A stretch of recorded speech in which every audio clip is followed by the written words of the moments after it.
ce 23e dimanche de temps ordinaire, l'Église nous propose des textes qui concernent la correction fraternelle, le devoir de se corriger entre frères et sœurs, et aussi un enseignement sur la prière en commun. Je vais commencer avec la correction fraternelle, tout d'abord dans Ézéchiel, chapitre 33.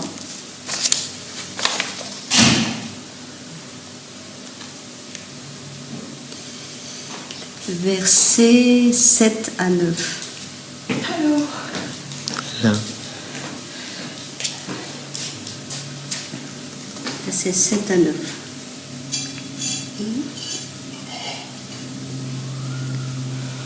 Toi aussi, fils d'homme, je t'ai fait guetteur pour la maison d'Israël. Lorsque tu entendras une parole de ma bouche, tu les avertiras de ma part. Si je dis au méchant, méchant, tu vas mourir, et que tu ne parles pas pour avertir le méchant d'abandonner sa conduite, lui, le méchant, mourra de sa faute. Et c'est à toi que je demanderai compte de son sang. Si au contraire tu as averti le méchant d'abandonner sa conduite pour se convertir, et qu'il ne s'est pas converti, il mourra lui à cause de son péché, mais toi tu auras sauvé ta vie. Voilà pour Ézéchiel. Maintenant, dans l'évangile de Matthieu, chapitre 18,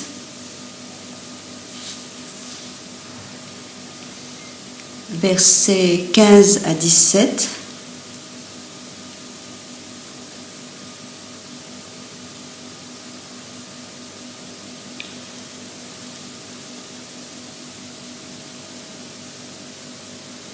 Si ton frère vient à pécher, va le trouver et reprends-le, seul à seul. S'il t'écoute, tu auras gagné ton frère. S'il n'écoute pas, prends encore avec toi un ou deux autres pour que toute affaire soit décidée par la parole de 2 ou 3 témoins. Que s'il refuse de les écouter, dis-le à la communauté. Et s'il refuse d'écouter même la communauté, qu'il soit pour toi comme le païen et le publicain. À la base de ces deux enseignements, nous avons Lévitique chapitre 19,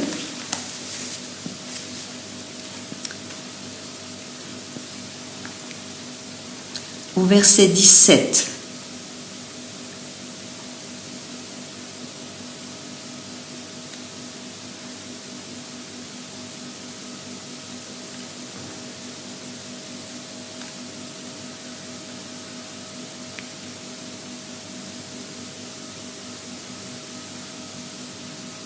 Tu n'auras pas dans ton cœur de haine pour ton frère. Tu dois réprimander ton compatriote. Et ainsi, tu n'auras pas la charge d'un péché. Et ce qui est intéressant, c'est que ce verset du Lévitique est interprété dans la tradition rabbinique qui utilise l'image de la poutre et de la paille que nous trouvons dans l'évangile de Matthieu au chapitre 7 d'une manière différente de celle que nous connaissons dans Matthieu. Alors je vais paraphraser cette tradition et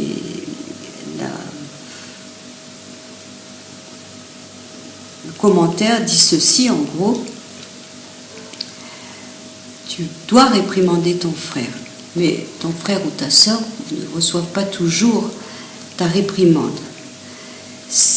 Si par exemple tu dis à ton frère ou à ta sœur,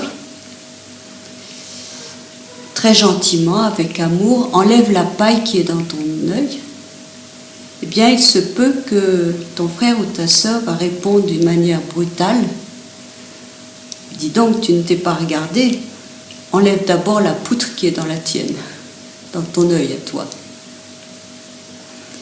Donc c'est un enseignement intéressant parce qu'il est suivi de l'exemple de Rabbi Akiba. Rabbi Akiba est vraiment un saint du judaïsme qui est mort martyr pendant la persécution de l'empereur Adrien au IIe siècle à cause de sa foi. Et on dit qu'il était très humble et que plus on le réprimandait, plus il montrait de l'amour. Donc vous voyez la richesse de ce commentaire. D'une part, Certains ne reçoivent pas la réprimande, d'autres, comme Rabbi Akiba, montrent de l'amour quand on les réprimande. Maintenant, nous allons dire quelques mots de la prière en commun dans l'évangile de Matthieu, chapitre 18.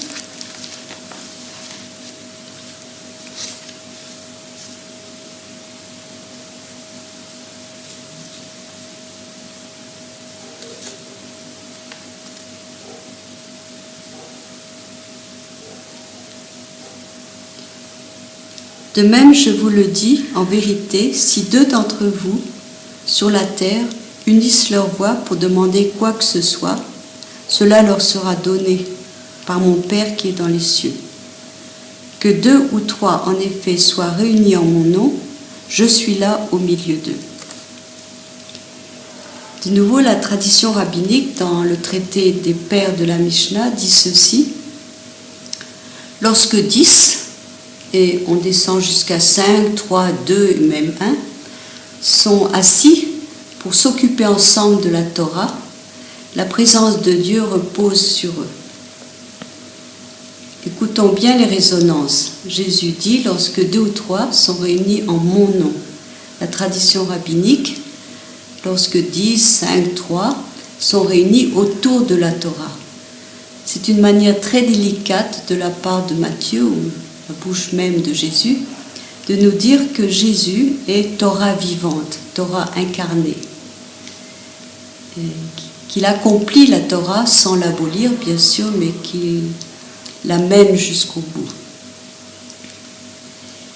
Ensuite, l'évangile continue, je suis au milieu d'eux.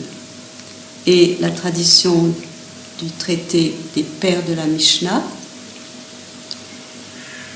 la présence de Dieu repose sur eux. Encore une manière très fine de dire que Jésus est présence humaine de Dieu au milieu de nous. Et maintenant, je vais dire quelques mots de la lettre aux Romains, qui est la 2e lecture de ce jour. C'est au chapitre 13.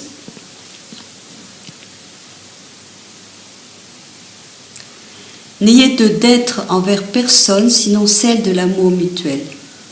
Car celui qui aime autrui a de ce fait accompli la loi. En effet, le précepte « tu ne commettras pas d'adultère », « tu ne tueras pas »,« tu ne voleras pas »,« tu ne convoiteras pas », et tous les autres se résument en cette formule « tu aimeras ton prochain comme toi-même ». La charité ne fait pas tort au prochain. La charité est donc la loi dans sa plénitude.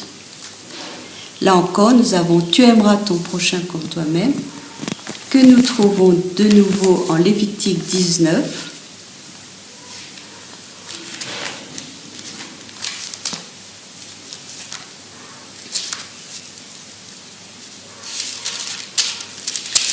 Juste après le verset qui recommande la correction fraternelle.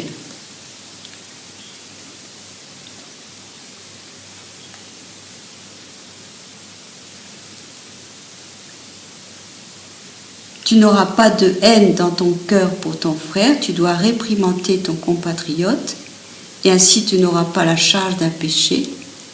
Tu ne vengeras pas, tu ne garderas pas de rancune envers les enfants de ton peuple, tu aimeras ton prochain comme toi-même, je suis le Seigneur. Autrement dit, corriger son frère ou sa sœur, c'est une manière de lui montrer son amour.